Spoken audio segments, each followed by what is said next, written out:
Bonjour à tous et bienvenue sur le plateau du Grand Débat du Web, une émission de Digital Business News chaque semaine pour parler de l'actualité connectée avec des grandes voix du web qui sont 4.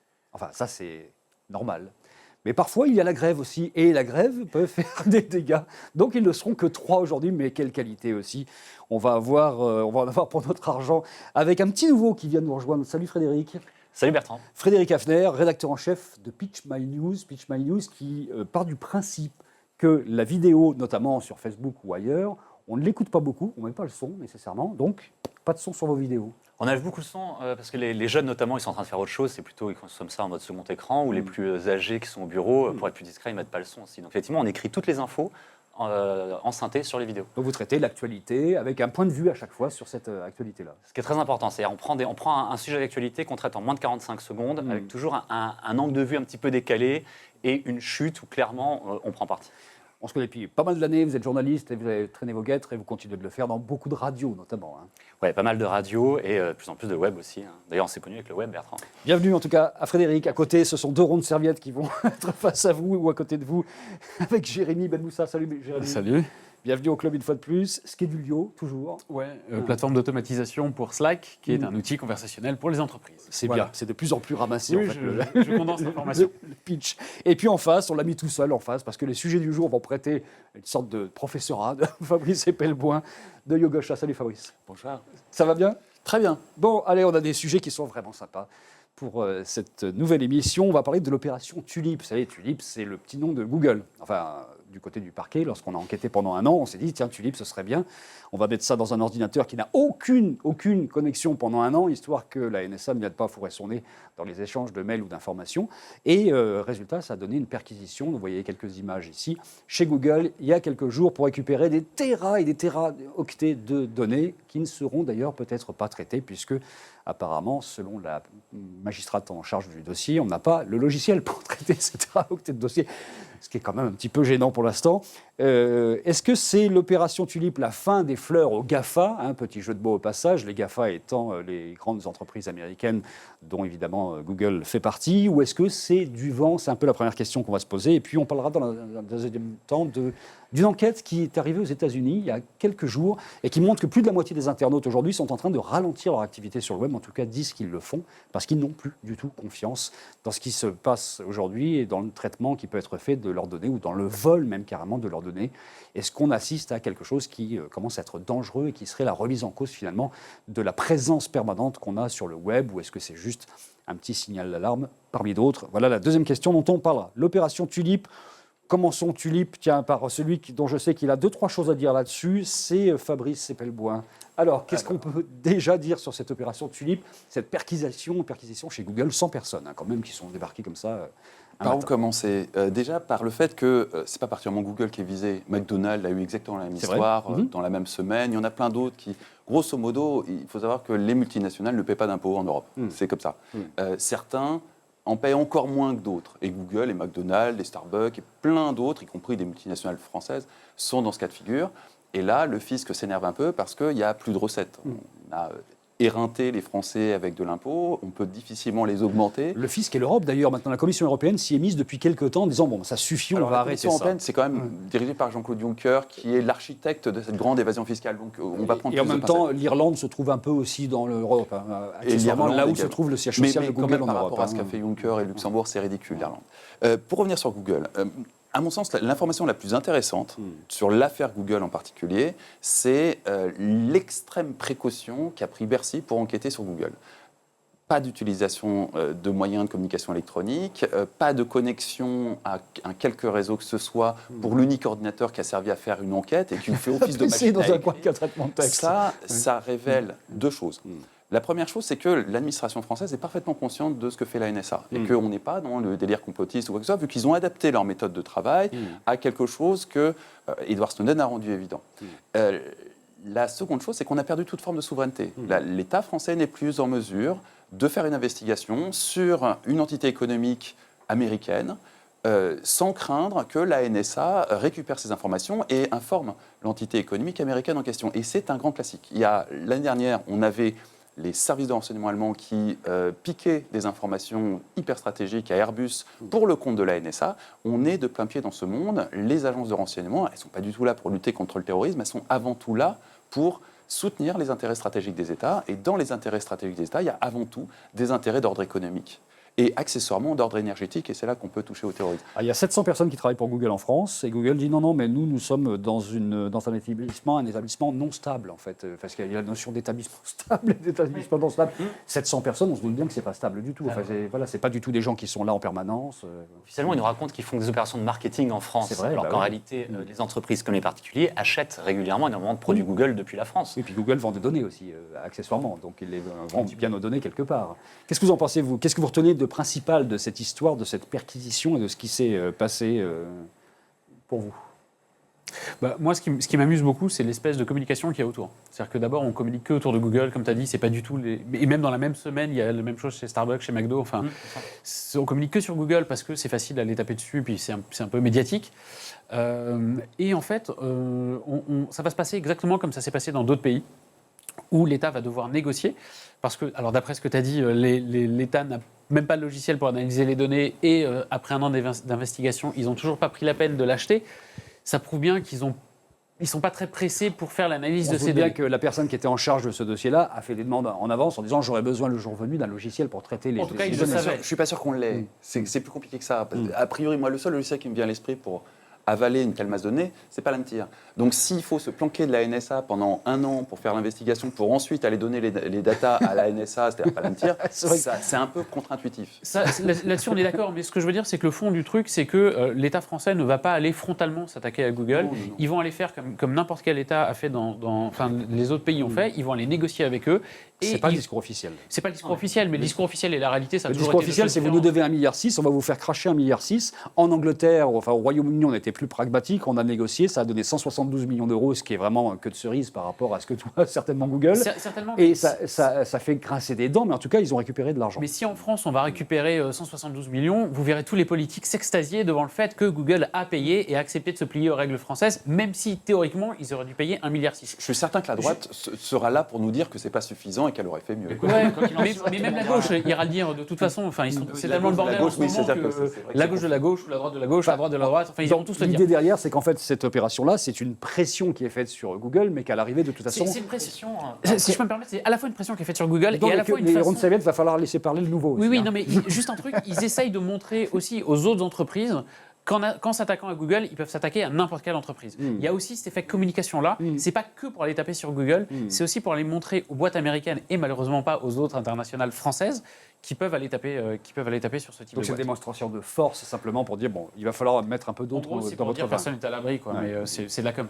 Frédéric. Moi, je suis assez d'accord avec ça. Et j'ajouterais que c'est aussi une grosse opération de com vis-à-vis du peuple français. On voit depuis quelques jours, depuis quelques semaines, que le gouvernement et que l'État sont en train d'essayer de rattraper tout un tas de choses socialement et de rassurer le peuple sur divers points, divers sujets. Je vous rappelle qu'en début février 2013, Eric Schmidt, le patron de Google, était à l'Élysée avec François Hollande. Donc ils ont des contacts, ils peuvent se voir à l'Élysée, mais à ce moment-là, on parle d'un fonds. Lorsque Eric Schmidt est venu, je crois que c'était pour annoncer la création du fonds Google pour la presse de 60 millions d'euros. Et à côté, on leur réclame 1,6 milliard. Comment se fait-il qu'on leur fasse des ponts d'or comme ça d'un côté et qu'après, on aille envoyer 100 flics, comme on disait à l'instant, on n'a rien dit sur Starbucks ou sur McDonald's. Ça a été tout centralisé, tout centré ce jour-là, le jour de la perquisition sur Google France. Clairement, c'est de la com. Mais est-ce que l'un d'entre vous pense qu'un jour ou l'autre, quand même, ces données seront au moins examinées? Moi, je pense que le traitement de ces données-là n'a pas un grand intérêt en soi. C'est-à-dire qu'on sait que Google n'est pas juste une vitrine en France et qu'ils font du business en France. On sait qu'ils doivent probablement largement plus que ce qu'ils payent. Alors, il faut des preuves de ça et ainsi de suite. Mais ce que je veux dire, c'est que le meilleur moyen d'en sortir, c'est d'aller négocier avec Google. On ne va pas demain pousser Google à fermer Google France. Ça n'a pas de sens. On ne va pas non plus aller leur demander 1,6 milliard parce qu'ils ne vont pas vouloir les payer et qu'ils ont aussi, eux, des moyens de pression dont on ne parle pas trop.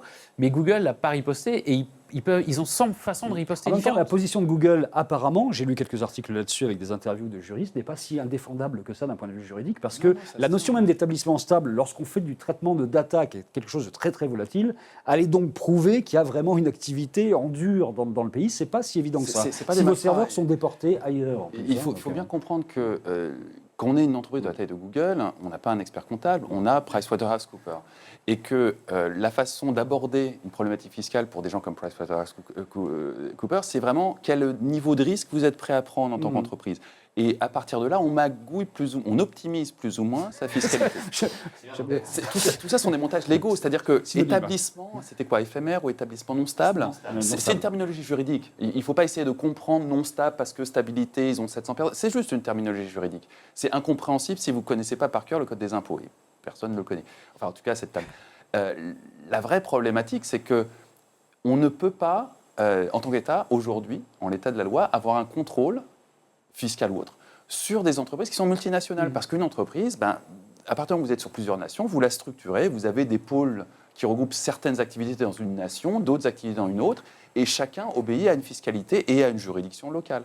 Vous pouvez tout à fait échapper à une juridiction qui ne soit pas juste fiscale, qui soit toute autre forme de réglementation, en déplaçant une activité d'un pays à l'autre de façon à l'exercer dans un pays dans lequel elle est légale. C'est parfaitement faisable. Et l'objectif, en dessous de ça, c'est pas juste d'aller prendre 1 milliard maintenant à Google, c'est d'essayer de trouver une solution pérenne dans le temps qui fait que tous les 3 ans, on n'a pas besoin de recommencer cette espèce d'inverser d'opération la tendance qui fait que les multinationales ne paient plus d'impôts. C'est ça, d'essayer de trouver un compromis qui fait que les entreprises internationales qui viennent en France ou globalement en Europe payent des impôts de façon acceptable.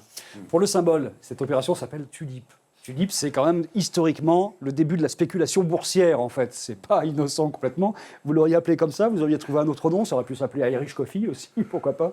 Je crois que je l'aurais carrément appelé Bubble, parce que la filter Bubble, qui est un élément super important dans Google et qui, à mon avis, est beaucoup plus dangereux que juste une multinationale qui ne paye pas d'impôts en France. C'est très, très dangereux pour la façon dont la société française est structurée, de faire face à la filter Bubble. Je l'aurais appelé Bubble, mais Tulip, pourquoi pas, ouais. En plus, il y a un petit côté fanfan là. C'est un nom français, voilà. Ouais, vous auriez trouvé quel autre nom, là? Qu'est-ce qui vous aurait... Parce que c'est le jeu marrant, ils ont dû se marrer quand même un petit moment en se disant on va se trouver un nom qui vraiment va complètement effacer l'idée qu'on est en train de travailler là-dessus. Ça concerne les gros chiffres. Google s'est rebaptisé en alphabet. Moi, je l'aurais appelé Numbers, du coup, l'opération. Numbers. Ouais, c'est cool. C'est bien, c'est Numbers. Bon, pour l'instant, ça s'appelle Tulip et on verra vraiment la suite et on verra ces téraoctets de données. Et on verra bien si elles sont traitées ou pas. C'est le grand débat du web. On a 2 sujets à vous proposer et on attaque le deuxième avec une question, alors là, pour le coup, d'une largesse absolue. Le web a-t-il perdu la bataille de la sécurité? Ça vient tout ça d'une étude de l'Administration nationale des télécommunications et de l'information, la NTIA, qui est une instance américaine, qui vient de faire une enquête auprès de 41 000 foyers et qui montre, cette étude en tout cas pour l'instant, que près de la moitié des internautes du pays, donc américains, passeraient moins de temps sur le web au quotidien ces derniers temps. Pourquoi? Parce qu'ils ont peur, tout simplement, du traitement qui est fait de leurs données. Quand je dis ils ont peur, ce n'est pas une frayeur physique, hein, c'est une frayeur par rapport aux données. 19% des personnes interrogées disent avoir été victimes de vol d'identité ou de violation de leurs données. Bon, les autres ne sont pas au courant qu'on leur a piqué, certainement. L'étude a été menée quand même sur 2014 et publiée récemment. Et 35% d'entre eux n'effectuent plus de transactions financières en ligne. 33% n'achètent plus sur le web, ce qui est quand même quelque chose d'assez impressionnant.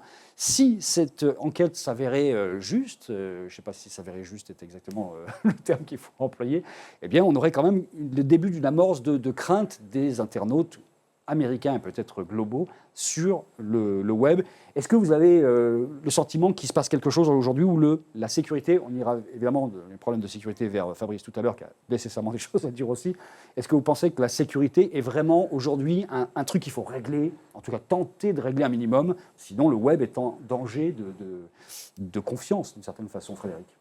Il faut clairement qu'on avance sur ces histoires de transparence, que ce soit les fabricants, les opérateurs. Clairement, on ne sait pas vraiment ce qu'ils font de nos données. On essaie de nous rassurer de temps en temps, mais toujours de manière un petit peu floue. Comme disait il y a quelques années quelqu'un de connu, quand c'est flou, c'est peut-être qu'il y a un loup. Donc ça, déjà, clairement, il va falloir travailler là-dessus. Après, je voudrais juste revenir sur les chiffres que vous donniez, Bertrand. Et moi, elle m'étonne cette étude. 45% d'internautes américains, ça me paraît énorme, qui ont un petit peu peur et qui n'osent plus aller sur Internet, qui osent de moins en moins acheter, alors qu'en parallèle, on a aussi des chiffres qui nous montrent que le commerce en ligne progresse. Donc je suis assez étonné. Donc oui, qu'on s'inquiète, et c'est légitime. Maintenant, l'étude me paraît un petit peu alarmiste. Oui, alors c'est vrai que quand on dit on n'achète plus sur le web, peut-être que les gens continuent à acheter dans des endroits qui sont référentiels, peut-être sur Amazon parce qu'on se dit là c'est assez protégé, et qu'on évite peut-être des plateformes un peu moins sécurisées. Il y a peut-être de ça aussi, ça demande un affinage. Hein. Alors c'est pourtant les plus grosses boîtes du web qui vont faire un véritable usage de la big data, alors que les petites n'en ont pas la possibilité. Alors, l'étude est plutôt réaliste. Il faut bien comprendre que la cybercriminalité a totalement explosé ces dernières années. On est passé en quelques années d'une cybercriminalité qui consiste à faire face à un gamin génial dans son garage, à une cybercriminalité qui sont des mafias organisées, où vous avez des équipes très importantes de professionnels qui prennent leur temps, qui sont financés, qui ont les moyens et qui vont s'attaquer à une banque. Là, en ce moment, le réseau SWIFT se fait percer de toutes parts. Des hôpitaux, des machins, que toutes ces données ont une valeur sur un marché noir et que cette étude, ce sur quoi elle pointe le doigt, c'est qu'à partir du moment où vous avez été victime personnellement, ce qui représente aux États-Unis 20% des gens, et je pense en France, on ne doit pas être très loin, ben, vous avez un comportement plus frileux, ce qui est normal. Et dans la mesure où 20% des gens, petit à petit, tout le monde va finir par être victime de ce genre de truc, oui, effectivement, on a très clairement une baisse, notamment des achats sur Internet, mais également une crainte de tout ce qui est trafic de données personnelles, et Dieu sait, avec la publicité notamment, que ça n'arrête pas. Donc c'est une véritable menace. Après, régler la sécurité, c'est totalement utopiste. C'est à peu près aussi utopiste que d'arrêter la guerre dans le monde. On peut donner une illusion de sécurité, ce qui sera déjà pas mal. Tu ne peux pas donner une illusion de sécurité parce qu'au contraire, le jour où on découvre que ce n'est qu'une illusion, le problème est encore plus dramatique d'un point de vue On le psychologique. découvre tous les jours, puisque de toute façon, même des plateformes qui semblent très très sécurisées se font hacker à un moment précis. Donc l'illusion, on a bien compris que c'était une illusion, en fait, tout ça. Pour ça, il y a des approches. Toutes les plateformes se font avoir à un moment ou à un autre. Adobe récemment, MySpace, on a découvert qu'il y avait une fuite. Tumblr, tout récemment. Si vous avez une politique personnelle de gestion de vos mots de passe appropriée, c'est pas forcément un drame. Mais encore faudrait-il apprendre à la population comment ça se gère. Mais tu sais que tous les ans, il y a l'étude qui montre les 10 mots de passe les plus utilisés. Oui, on est très loin. Voilà. C'est un 2, 3, 4, 5 passwords. Entre l'apparition de la voiture, de l'automobile moderne, et le moment où on s'est dit c'est une catastrophe, le nombre de morts, il faut absolument qu'on invente un truc qui soit le permis de conduire, il y a eu une génération.